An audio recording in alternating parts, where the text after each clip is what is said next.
नमस्कार, आप देख रहे हैं गृहवाणी। मैं हूं आपके साथ मेघा शंकर। आज हम बात करेंगे चैत्र नवरात्रि के बेहद खास और शक्तिशाली पहलू पर, जहां एक तरफ 7वें दिन मां कालरात्रि की पूजा का महत्व है, वहीं दूसरी तरफ अष्टमी और नवमी के दिन होने वाले कन्या पूजन का भी विशेष स्थान है। तो चलिए इस पूरे विषय को आसान शब्दों में और गहराई से अब समझते हैं। दोस्तों, चैत्र नवरात्रि का 7वां दिन मां दुर्गा के 7वें स्वरूप मां कालरात्रि को समर्पित होता है। मां कालरात्रि का रूप देखने में भले ही अत्यंत भयानक और उग्र हो, लेकिन उनका हृदय अपने भक्तों के लिए हमेशा करुणा और सुरक्षा से भरा रहता है। यही कारण है कि उन्हें शुभंकारी भी कहा जाता है, यानी जो अपने भक्तों का हर हाल में कल्याण करती है। मान्यता है कि मां कालरात्रि की पूजा करने से अकाल मृत्यु का भय समाप्त हो जाता है, शत्रुओं का नाश होता है और जीवन में आ रही नकारात्मक ऊर्जा दूर हो जाती है। दोस्तों, इस दिन साधकों को अपने मन को एकाग्र करके ध्यान करना चाहिए। खासकर भ्रुकुटी यानी माथे के बीच के स्थान पर ध्यान केंद्रित करना बहुत शुभ माना जाता है। मां कालरात्रि की पूजा विधि बहुत सरल है, यानी कि सुबह स्नान करके साफ वस्त्र पहने मां का आप ध्यान करें, उन्हें कुमकुम, अक्षत, धूप और दीप अर्पित करें। इसके बाद मां का मंत्र यानी कि ओम कालरात्राय नमः का जप करें। ऐसा करने से जीवन की सभी भय, संकट और बाधाएं धीरे धीरे समाप्त होने लगती है। मां कालरात्रि ये सिखाती है कि जीवन में अंधकार चाहे कितना भी गहरा क्यों ना हो, अगर श्रद्धा और विश्वास बना रहे तो हर अंधेरा खत्म हो जाता है। तो दोस्तों, आगे बढ़ते हैं और अब बात करेंगे कन्या पूजन के महत्व और कब, क्या करें और कैसे पूजा करें। तो चलिए शुरू करते हैं और अब बात करते हैं नवरात्रि के सबसे महत्वपूर्ण और पवित्र कार्यों में से एक कन्या पूजन की। नवरात्रि में कन्या पूजन को मां दुर्गा की कृपा पाने का सबसे सरल और प्रभावी तरीका माना जाता है। मान्यता है कि छोटी कन्याओं में मां दुर्गा का वास होता है, इसलिए उनका सम्मान और सेवा करना सीधे देवी की पूजा के समान माना जाता है।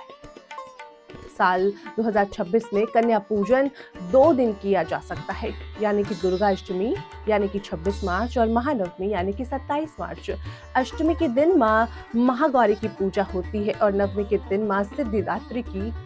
इन दोनों ही दिन मां कन्या पूजन करने, सुख, समृद्धि, धन, वैभव और सौभाग्य की प्राप्ति देने आती है। पूजा विधि बहुत सरल है। सबसे पहले छोटी कन्याओं को घर बुलाएं, उनके पैर धोएं, उन्हें सम्मान के साथ आसन पर बिठाएं और फिर उन्हें हलवा, पूरी, चने का प्रसाद खिलाएं। इसके बाद उन्हें उपहार और दक्षिणा देकर आशीर्वाद लें। अगर मुहूर्त की बात करें तो अष्टमी के दिन सुबह 6:17 से 7:51 और 10:56 से 3:32 तक का समय बहुत शुभ माना गया है। वहीं नवमी के दिन स्वार्थ सिद्धि योग भी बन रहा है। अभिजीत मुहूर्त और रवि योग पूरे दिन को भी और भी खास बना देता है। कन्या पूजन हमें ये सिखाता है कि सच्ची भक्ति केवल मंदिर में ही नहीं, बल्कि इंसान के अंदर बसे दिव्य रूप की सेवा में होती है।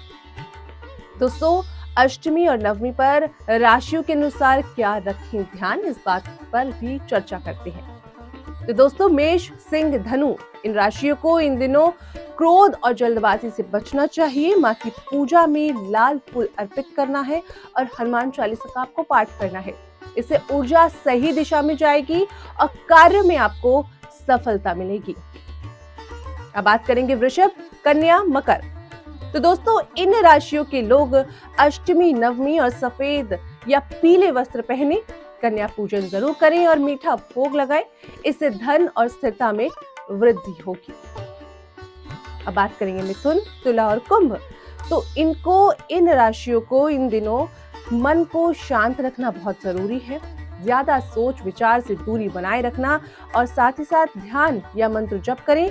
मां को इत्र या सुगंध अर्पित करें और शुभ आपका दिन रहेगा। कर्क, वृश्चिक, मीन इन राशियों के लोग भावनात्मक रूप से थोड़े संवेदनशील रहते हैं, इसलिए इन दिनों जल दान करें, कन्याओं को भोजन कराएं और मां का ध्यान करें। इससे मानसिक शांति और आपको सुख मिलता है। तो दोस्तों, नवरात्रि केवल एक पर्व नहीं है, बल्कि ये आत्मशक्ति को पहचानने और जीवन को सकारात्मक दिशा देने का समय है। माँ कालरात्रि का उग्र रूप हमें ये सिखाता है कि हमें अपने अंदर के डर और कमजोरियों से लड़ना चाहिए, जबकि कन्या पूजन हमें विनम्रता, सेवा और सम्मान का महत्व समझाता है। जब हम इन दोनों बातों को अपने जीवन में अपनाते हैं तो न केवल हमारे जीवन की समस्याएं कम होती हैं, बल्कि हमारे अंदर एक नई ऊर्जा, एक नई सोच और एक नई शुरुआत का जन्म होता है। यही नवरात्रि का असली अर्थ है, अंधकार से प्रकाश की ओर बढ़ना। तो चलिए दोस्तों, अब बात करेंगे आज के अंतिम सुविचार। जीवन में हर कठिनाई हमें तोड़ने नहीं बल्कि मजबूत बनाने आती है। जैसे माँ दुर्गा के 9 रूप हर अंधकार को समाप्त करते हैं, वैसे ही अगर हम धैर्य, विश्वास और सकारात्मक सोच को अपने अंदर जगा लें तो कोई भी समस्या बड़ी नहीं रहती। याद रखिए, समय बदलता है, हालात बदलते हैं, लेकिन जो इंसान अपने विश्वास पर टिका रहता है वही अंत में जीतता भी है। इसलिए हर परिस्थिति में खुद पर भरोसा बनाए रखें, क्योंकि आपकी शक्ति ही आपकी सबसे बड़ी जीत है। दोस्तों, नवरात्रि के ये पावन दिन सिर्फ पूजा पाठ तक सीमित नहीं है, बल्कि ये समय है खुद को समझने का, अपनी कमजोरियों को ताकत में बदलने का और माँ की कृपा से अपने जीवन को नई दिशा देने का। अष्टमी और नवमी का महत्व इसलिए और बढ़ जाता है क्योंकि इन दिनों की गई छोटी सी भक्ति भी बड़ा फल दे सकती है। तो दोस्तों, अगर आप सच्चे मन से माँ की आराधना करते हैं, कन्याओं का सम्मान करते हैं और अपने अंदर सकारात्मक सोच बनाए रखते हैं, तो यकीन मानिए आपके जीवन में भी सुख, शांति और समृद्धि जरूर आएगी। आप देख रहे थे गृहवाणी, मैं हूं आपके साथ मेघा शंकर। नमस्कार।